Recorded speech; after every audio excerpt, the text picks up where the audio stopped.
Hey, what's going on? This is Goku-san, DBZ.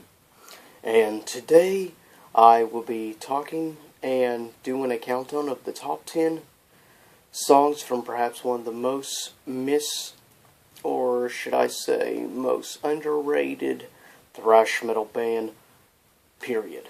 It's actually my personal favorite metal band, but these hits will be neutral, it will be fan favorites. So, let's get this started, and I'll change into my other voice. Welcome today on the top 10 Ice Earth songs. Coming in at number 10, from the album Dystopia,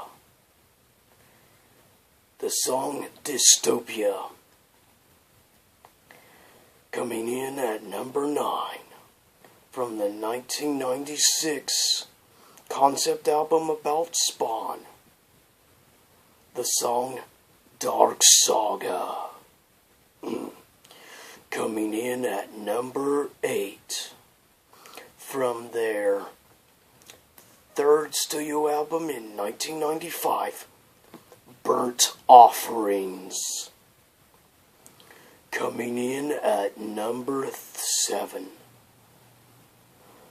from their fifth studio album, 1998, from Something Wicked This Way Comes, The Coming Curse. Coming in at number 6, from their 2014, their 11th studio album, Plagues of Babylon, featuring Stu Block. Coming in at number 5, from their concept album, Horror Show, Dracula, featuring Matt Barlow. Coming in at number 4, also from their 98 album, Something Wicked This Way Comes, Prophecy.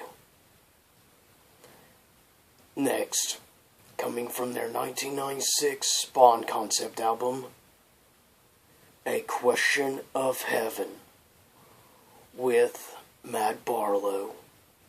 Prophecy also had Matt Barlow. Coming in at number 2 is actually a combination of two songs that go together, from their 2006 concept album, Something Wicked Part 1, Framing Armageddon.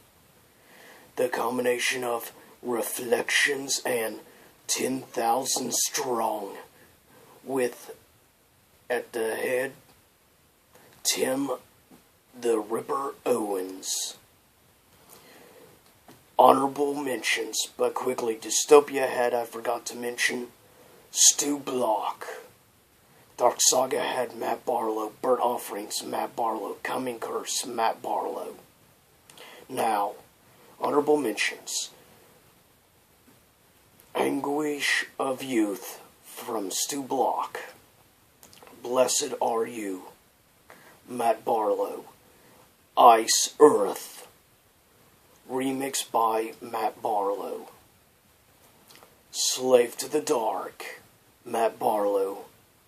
The Clouding, two versions, Matt Barlow and Tim Ripper Owens.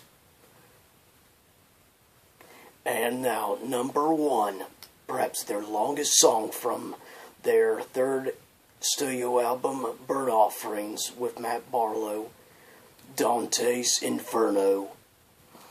Which, I'll do my normal voice. Dante's Inferno was the last track on their Burnt Offerings album from 95.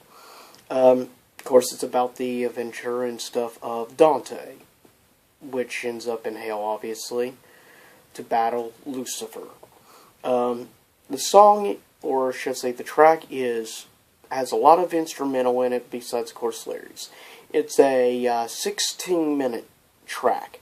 So it's definitely longer than what most standard music fans are used to. Now, people have listened to varieties of, like, metal in particular, instrumental metal, or have listened to Ice Earth, or listened to, like, bands like Iron Maiden, which, if you look at Final Frontier 2010 Iron Maiden album, they had probably about 4 or 5 songs that were around 10 minutes each. So, longer songs isn't uncommon among metal bands, especially when there's a lot of instrumentals. And as long as 16 minutes may seem, bands like Dream Theater have done tracks stretching 20 minutes or so. So, yeah. It's really good music. Honestly, if you've never heard Ice Earth, I highly recommend to check them out. In total, around there has been 5 frontmen. I forget his last name, but Adam was the first frontman only for their first studio album, Ice Earth. The second studio album was done by another guy, which was around for a short time. Some people say remind them a little bit of Bruce Dickinson of Iron Maiden. That was Storm Rider. Then in their third album was Burnt Offerings, which was the beginning of Matt Barlow. Matt Barlow did Burnt Offerings. He did their 96 album, concept album about Spawn, Dark Saga. He did the 98 album, Something Wicked This Way Comes. 2001 album, Horror Show, which was a concept album about monsters and stuff like Dracula, Mummy, Wolfman, and so on. Then there was the, I forget the name now, that was featured, well, let's see here. There was also a tribute album they did to greats of the past, like Blue Oyster Cult, Kiss, AC/DC, and other greats. Really good, honestly. A really good cover album.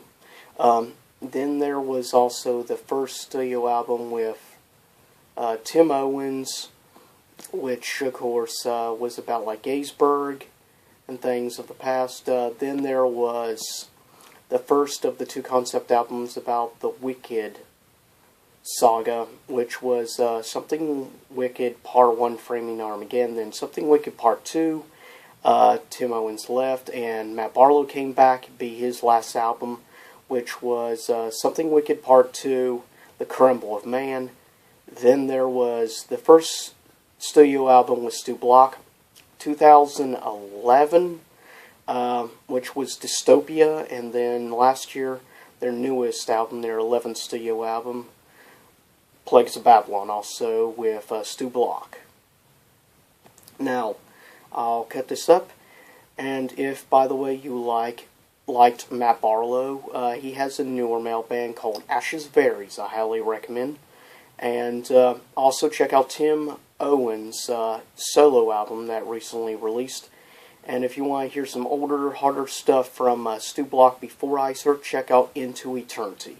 It was actually a black metal band.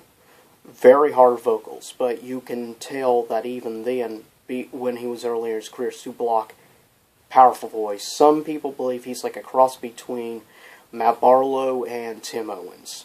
Anyways, I'll cut this up. Hope you like this. And in the future, I'll be working on, possibly in the near future, a top 10 list for 2 other metal bands, Iron Maiden and Rammstein. So stay tuned for that. And also, I'm working on some more retro reviews. And also, I'm working on top 10 rock/metal bands of the 1990s and 1980s. So stay tuned for that. And I'll see you next time here in YouTube land. Peace out. As always, this is Goku Sun DBZ, signing out.